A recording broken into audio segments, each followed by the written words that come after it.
नमस्कार। अ, आज जो है हम ब्रेन का जो अगला पार्ट है उसको डिस्कस करेंगे। इससे पहले जो हमने सेरेबलम या जो दिमाग, जो छोटा दिमाग जिसको कहते हैं, उस पर डिस्कशन किया, उसके फंक्शन को समझा। आज हम बात करेंगे मेडुला ऑब्लंगेटा का पे बात करेंगे, जो कि हिंड ब्रेन का एक भाग है मेडुला ऑब्लंगेटा। तीन भाग बताए थे, एक बताया था पोन्स वेरलाई, दूसरा बताया था मेडुला ऑब्लंगेटा और तीसरा बताया था हमने सेरेबलम। तो सेरेबलम पे हम बात कर चुके हैं। आज हम बात करेंगे मेडुला ऑब्लंगेटा पे। तो मेडुला ऑब्लंगेटा जो हमारा हिंड ब्रेन है यानी पश्च मस्तिष्क है, उसका एक भाग है।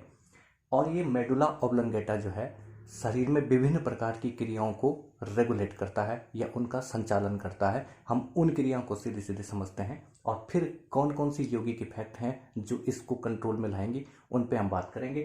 तो मेडुला ऑब्लंगेटा जो कि हिंड ब्रेन का एक हिस्सा है, ये जो हमारी इनवॉलेंट्री रिएक्शंस हैं यानी इनवॉलेंट्री यानी कि अनैच्छिक क्रियाएं, जितनी भी अनैच्छिक क्रियाएं हमारे शरीर में होती हैं, उनको कंट्रोल करने का जो काम करता है वो करता है हमारा मेडुला ऑब्लंगेटा।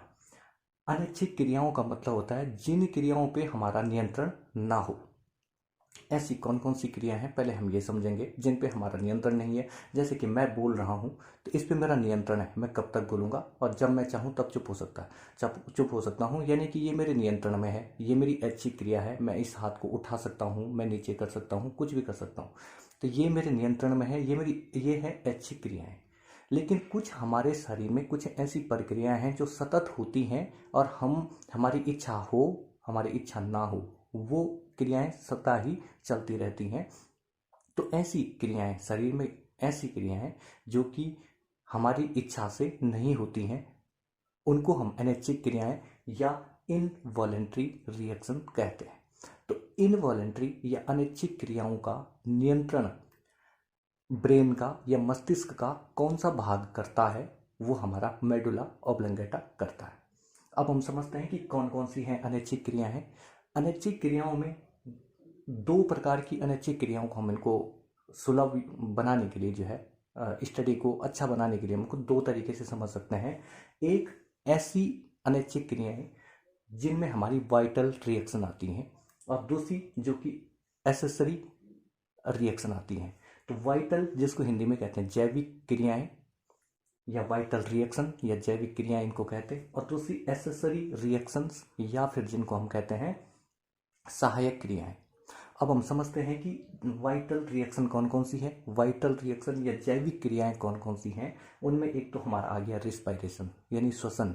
श्वसन हमारा, हमारी इच्छा हो ना हो, हम सांस लेना चाहें ना लेना चाहें, लेकिन ये होता ही होता है। तो रिस्पायरेशन एक अनैच्छिक क्रिया है। दूसरा डाइजेशन, हमने खाना खा लिया है तो डाइजेशन की प्रक्रिया जो है सतत चलती रहती है हमारे चाहने से। अगर मैं चाहूँ कि कुछ देर में अपना डाइजेशन रोक दूँ तो मैं नहीं रोक सकता, क्योंकि वो होता रहेगा।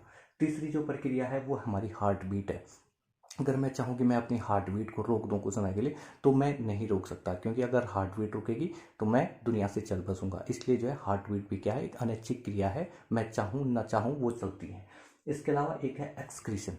एक्सक्रीशन का मतलब होता है हमारे बॉडी के अंदर जितने भी अननेसेसरी सब्सटेंसेस हैं जिनको हम बाई फूड इनटेक करते हैं, उनमें से जो अननेसेसरी सब्सटेंसेस हैं उनको बॉडी से निकालना होता है। अगर वो समय के साथ बॉडी से नहीं निकलते हैं तो शरीर में बहुत से रोग हो जाते हैं और जो बाद में मृत्यु का कारण बनते हैं।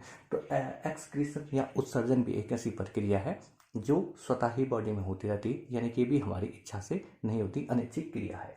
और एक है ब्लड सर्कुलेशन। ब्लड सर्कुलेशन यानी कि हमारा हार्ट पूरे ब्लड को पंप करता है बॉडी की तरफ और वो पूरी बॉडी के सारे अंगों से होते हुए वापस हार्ट में आता है। तो ये प्रक्रिया सतत जब जब तक हम जीवित हैं तब तक ये प्रक्रियाएं चलती रहती हैं। तो ये भी अनैच्छिक क्रिया है। तो ये हो गई रिस्पायरेशन, डाइजेशन, हार्ट बीट हो गया, एक्सक्रीशन हो गया और ब्लड सर्कुलेशन हो गया। ये जो प्रक्रियाएं हैं ये अनैच्छिक प्रक्रियाओं में आती हैं और ये ऐसी अनैच्छिक प्रक्रियाएं हैं, अगर इनमें से कोई एक भी अगर रुक जाती है तो मनुष्य की मृत्यु हो जाती है। इसलिए ये इन क्रियाओं पे जो है हमारा कंट्रोल नहीं होता है। इनको जो नियंत्रित करता है वो कौन करता है, हमारा मेडुला ऑब्लंगेटा इनको नियंत्रित करता है।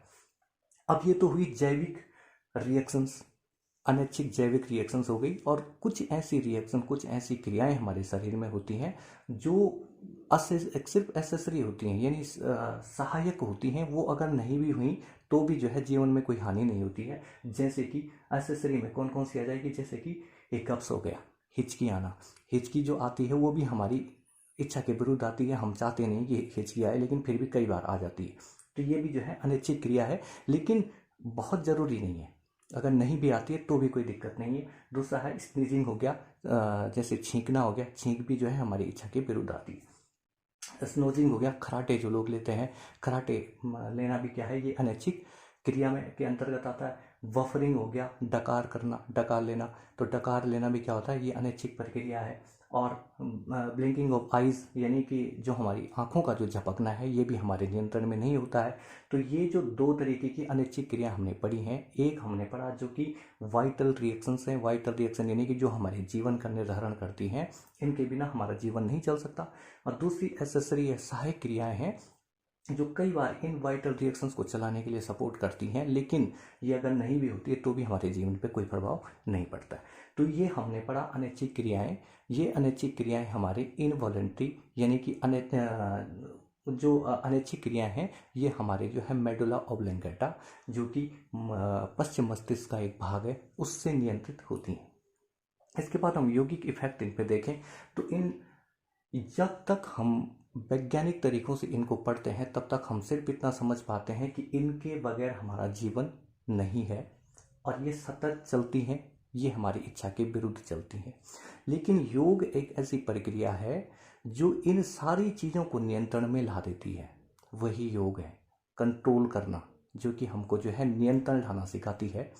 पहले हम बाह्य शरीर पर नियंत्रण लाते हैं, इसके बाद हम आंतरिक शरीर पर नियंत्रण लाते हैं, उसके बाद हम कारण शरीर पर नियंत्रण लाते हैं, और उसके बाद संपूर्ण पृथ्वी पर नियंत्रण। और एक समय ऐसा आता है जब जो है तीनों लोगों पर नियंत्रण लाने की बात करता है, वो है योग। एक ऐसा स्पिरिचुअल वे है जो इन सारी चीज़ों पर नियंत्रण करना धीरे धीरे सिखाता है।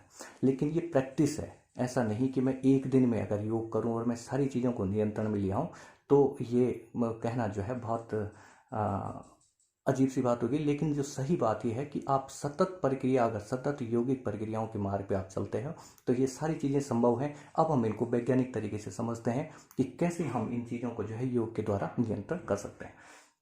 तो हमने पढ़ी अनैच्छिक क्रियाएं। अनैच्छिक क्रियाओं में हम वाइटल रिएक्शन पर पहले आते हैं कि कौन कौन सी यौगिक प्रक्रियाएं कौन कौन सी वाइटल रिएक्शन को नियंत्रण में लाती हैं। हमने सबसे पहले पढ़ी जो रिस्पायरेशन है। रिस्पायरेशन एक अनैच्छिक प्रक्रिया है जो कि स्वतः बॉडी के अंदर चलती है। अगर ये रुक जाती है तो मनुष्य की मृत्यु हो जाती है। लेकिन प्राणायाम हमारे पास एक ऐसा यौगिक प्रैक्टिस है जिसमें जो है महर्षि पतंजलि ने कहा भी है कि प्राणायाम का जब हम लगातार हम क्या करते हैं, अभ्यास करते हैं, तो एक ऐसा समय आ जाता है जब जो है स्वतः ही श्वास और प्रश्वास की गति पे क्या हो जाता है, जो कंट्रोल आ जाता है। तो वो स्थिति क्या कहलाती है, चौथे प्रकार का प्राणायाम। उन्होंने बताया कि जब हम श्वास प्रश्वास के बीच का जो भेद है वो समाप्त हो जाता है। तो उसका आप यहाँ पर देखिए तो इसी की बात कर रहे हैं कि हमारी ये अनैच्छिक प्रक्रिया, भाई सांस हम लेते हैं छोड़ते हैं, ये हम चाहे ना चाहे, लेकिन जब हम प्राणायाम के द्वारा धीरे धीरे अपने सांसों को नियंत्रित करने लगते हैं, धीरे धीरे नियंत्रित करने लगते हैं, तो एक ऐसा समय हमारी लाइफ में आता है जबकि ये सारी प्रक्रिया, जब ये रिस्पायरेशन जो है हमारे नियंत्रण में आ जाता है, और उसी स्थिति को वो कहते हैं कि ये चौथे प्रकार का प्राणायाम है। चौथे प्रकार का प्राणायाम उन्होंने यही कहा है कि जब श्वास और प्रश्वास की गति जो है स्वतः ही रुक जाए, जब श्वास और प्रश्वास की गति स्वतः ही रुक जाए तो उस अवस्था को हम क्या कहते हैं, उस अवस्था को हम कहते हैं क्या, प्राणायाम। चौथे प्रकार का प्राणायाम उन्होंने बताया। तो यहाँ पर हम उसी की बात कर रहे हैं कि लगातार अगर हम प्राणायाम का अभ्यास करते हैं और तो लंबे समय के बाद जो है ये रिस्पायरेशन की जो गति है ये हमारे नियंत्रण में हो जाती है। यानी कि हम कितनी डीप इनहेल करेंगे, कितनी डीप एक्सहेल करेंगे।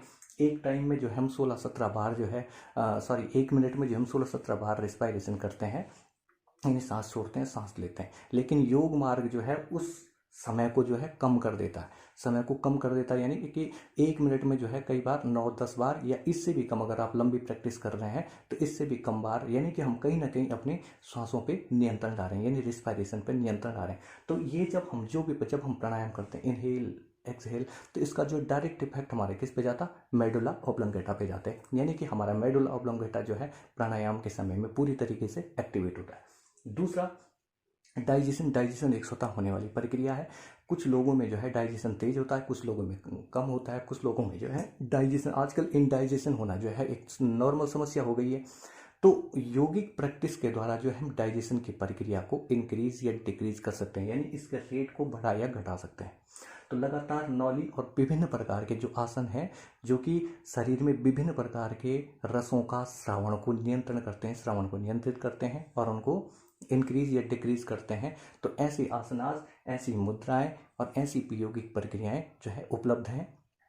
उनको पर्टिकुलर जो है हम बाद में जाएंगे, लेकिन अभी हम सिर्फ इतना समझते हैं कि जैसे नौकासन हो गया और इस तरह के जितने भी आसन जो हमारे डाइजेस्टिव सिस्टम पे डायरेक्ट इफेक्ट डालते हैं, उसमें जो है नौली एक एक प्रक्रिया हो गई, अग्निसार हो गया, ये सारी प्रक्रियाएं क्या करती हैं, जो डाइजेशन को इंक्रीज कर देती हैं। तो ये दोनों तरीके से हमारे आसन, मुद्रा और बंद काम करते हैं। वो कैसे, एक तो डायरेक्ट साइड पे जा करके और दूसरा हमारा मेडुला ओब्लोंगेटा उस समय पूरी तरीके से एक्टिवेट होता है जब हमारा डाइजेशन पे से निकलने वाले जो सिक्रेशंस हैं वो एक्टिवेट होते हैं। तीसरा, हार्ट बीट को हम नियंत्रण पे नहीं ला सकते, लेकिन आपने कई बार ऐसी चीज़ें सुनी होंगी या कई बार हमने देखी भी है लोगों को कि क्या करते हैं कि कुछ लोगों को एक बार कहीं पे ये बात चली हुई थी कि कोई एक ऐसे ऋषि थे जिन्होंने अपनी हार्ट बीट, डॉक्टर जो है पूरा चेक करते रहे, वो बातें करते रहे, लेकिन जो है उनका हार्ट बीट, उनकी जो है पल्स रेट आपको मिला नहीं। तो उसका कारण क्या है, उन्होंने इतना प्राणायाम कर लिया था, इतना प्राणायाम कर लिया कि अपनी हार्ट बीट पे उन्होंने जो है कंट्रोल कर दिया था। तो वो तो बहुत देर की बातें हैं, लेकिन अभी अगर हम हेल्थ की दृष्टि से इसको देखें तो लगातार जो है प्राणायाम, धारणा और ध्यान एक ऐसी प्रक्रिया है जो लगातार हमारी हार्ट बीट को कम करता है और हमारे नियंत्रण में ले आता है। तो धारणा, ध्यान और प्राणायाम, ये तीन ऐसी प्रक्रियाएं हैं जो कि हार्ट बीट को नियंत्रण लाने में प्रयोग होती हैं और तीनों ही जो है हमारे मेडुला ऑब्लोंगेटा से रेगुलेट होती हैं। इसके अलावा जो एक्सक्रीशन है, एक्सक्रीशन का मतलब है पॉइजनस सब्सटेंस को बॉडी से निकालना। तो जब भी हम कोई प्रैक्टिस करते हैं जिस समय पसीना होता है, तो वो जैसे हमारा पसीना हो गया, सांसों को लगातार जो है हम लॉन्ग एक्सहेल जो करते हैं, ये सारी प्रक्रियाएं क्या एक्सक्रीशन की हैं। हमारे अंदर जो बॉडी के अंदर जितने भी सब्सटेंसेस जमा हो जाते हैं वो इसके द्वारा निकल जाते हैं। तो ये विभिन्न प्रकार की प्रक्रिया हैं। इसके बाद ब्लड सर्कुलेशन को नियंत्रण में लाने के लिए जो है हम क्या करते हैं, प्राणायाम करते हैं, योग करते हैं, आसनास करते हैं। कई बार हमारा ब्लड सर्कुलेशन पूरी बॉडी के अंतिम छोर तक नहीं पहुंच पा रहा है, तो विभिन्न आसनों के द्वारा जो है हम वहां तक उसको पहुंचाते हैं और ये सारा जो है एक ही चीज़ से रेगुलेट होता है, वो मेडुला ऑब्लोंगेटा, यानी कि आपका रिस्पायरेशन जो है आपके हार्ट से संबंधित है, ब्लड सर्कुलेशन भी आपके हार्ट से संबंधित है। तो ये सारी चीज़ें जो हैं सारी कहाँ से, मेडुला ऑब्लोंगेटा से मेडुला ऑब्लोंगेटा से रिलेटेड है।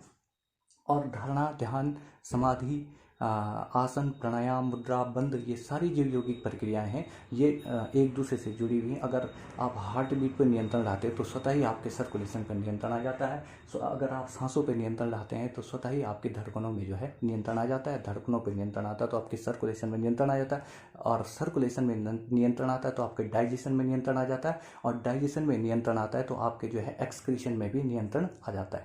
तो यानी कि सभी प्रकार की जो अनैच्छिक प्रक्रियाएं हैं, जो अनैच्छिक जैविक प्रक्रियाएं हैं, उन पे नियंत्रण जो है विभिन्न यौगिक प्रक्रियाओं के द्वारा लाया जा सकता है। लेकिन शर्त ये है कि लंबे समय तक सतत अभ्यास की इसमें आवश्यकता होगी। तो ये होगी वाइटल रिएक्शन। इसके बाद एसेसरी यानी सहायक रिएक्शन जो है, इनको कई बार हम जो है प्रॉब्लम के रूप में भी देखते हैं। हालांकि कभी कभार हो तो कोई दिक्कत है नहीं, इन सब चीज़ों में जो है अपनी जिम्मेदारियां निभाते हैं, लेकिन कई बार हम इनको देखते हैं कि ये हमें एक प्रॉब्लम के रूप में लगने लगती है। जैसे कि अगर लगातार हमको हिचकियाँ आनी शुरू हो जाए या लगातार हमको छींकें आनी शुरू हो जाए या कई बार लोग बहुत तेज़ तेज़ खराटे लेते हैं, तो ये सारी चीज़ें जो है कई बार प्रॉब्लम के रूप में हम इनको देखते हैं। तो इनमें हम ये समझते हैं कि कौन कौन से हमने 5 उपप्राण पढ़े थे, नाग, कुर्म, कृकल, देवदत्त, धनंजय। तो इन 5 प्रकार के प्राणों में जब किसी प्रकार की समस्या उत्पन्न हो जाती है, इनमें कोई विकार उत्पन्न हो जाता है, जब ये अपना काम सही से नहीं कर पाते तो ऐसी समस्याएं आती हैं। तो जैसे हमने कहा कि जो हिचकी जो है हमारे नाग नाम का जो प्राण है, उपप्राण है, इससे रेगुलेट होती है। तो हमें नाग को सही करने के लिए यानी नाग उपप्राण को रेगुलेट करने के लिए भी जो है मेडुला ऑब्लोंगेटा पे ध्यान लगाना पड़ेगा।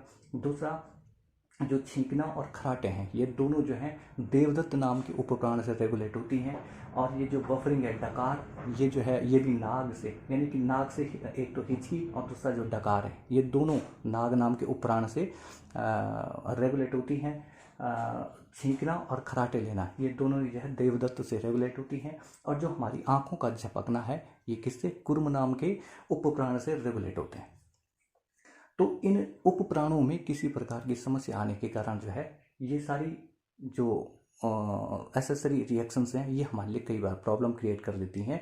तो इन सब का जो, अगर हमें सब पे नियंत्रण लाना चाहते हैं, तो इसके लिए हमें जो है प्राणायाम, ध्यान, आसन, धारणा, मुद्रा और त्राटक और विभिन्न प्रकार की जो यौगिक प्रक्रियाएं हैं, इन अभ्यासों से जो है लगातार हमारा मेडुला ऑब्लंगेटा जो है उसको हम एक्टिवेट कर सकते हैं। उसको एक्टिवेट करने से वो जितना हेल्दी होगा, जितना अच्छे से उसको ऑक्सीजन पहुंचेगा, जितना हम उसकी प्रैक्टिस कर पाएंगे, उतना ही ये सारी चीज़ें जो हैं हमारी नियंत्रण में आएंगी। तो इसमें हमें मेन चीज़ें यही समझनी थी कि मेडुला ऑब्लंगेटा से कौन से शरीर में क्यों आवश्यकता है इसकी अनैच्छिक क्रियाओं को नियंत्रण के लिए, और ये अनैच्छिक क्रिया हमने पढ़ी, और इन क्रियाओं को हम कैसे नियंत्रण में ला सकते हैं। तो हमने यौगिक प्रक्रियाएं पढ़ी, ये सब एक दूसरे से रिलेटेड है। प्राणायाम, आसन करने से, ये दो ही प्रैक्टिस अगर हम करते हैं, प्राणायाम और आसन, इन दोनों से भी इन सब में जो है बहुत ज़्यादा बेनिफिट हमको मिलने लगता है। और जब हम धारणा और ध्यान तक पहुंच जाते हैं, तो हम पूरी तरीके से अपनी वाइटल एनर्जी को भी क्या कर देते हैं, रेगुलेट कर सकते हैं। इसके बाद अगला जो है पॉन्स वगैरह, ये अगली वीडियो में हम पढ़ेंगे। तब तक के लिए थैंक यू।